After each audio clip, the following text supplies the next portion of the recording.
It's both shocked us as we've been playing for 10 or more years. It's never happened, and it's kind of, disrupted our game. Some students in Utah are being blocked from playing school sports because they wear religious clothing. Now the Utah State Legislature may get involved. Fox 13 News political reporter Ben Winslow has the exclusive story.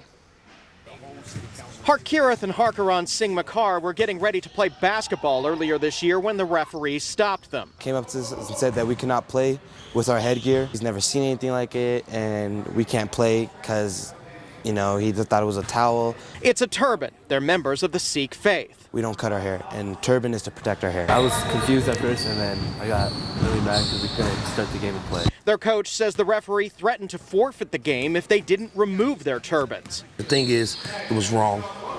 What he did, he never apologized, and I was really, really offended by, just the lack of knowledge in the current climate that we're in. All right, you should be aware. Okay, for one, they're kids. For two, it's a basketball game. The game ultimately went forward, but the brothers say it was still frustrating. It's both shocked us as we've been playing for 10 or more years.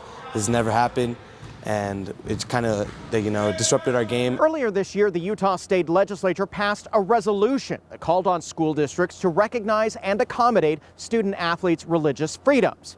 But the lawmaker behind that statement says with incidents like this still happening, it's clear that a bill is needed with the force of law. Clearly, there are youth in our state who are experiencing barriers while trying to participate in sports and practice their religion. Representative Candace Perucci says she's also heard from Muslim girls who've had trouble playing sports while wearing hijabs. Especially for a state that has a unique history founded on religious freedom and a population who fled religious persecution, we should be leading the nation in accommodating religious clothing, headwear, and being an example of religious liberties. The bill being introduced in the upcoming legislative session will require all schools and clubs that rent school facilities to make religious accommodations or they can face sanctions. It's going to bring change, and it's going to bring awareness as well. I think it's awesome. I mean, I can actually go play without being worried about what religion I am, and just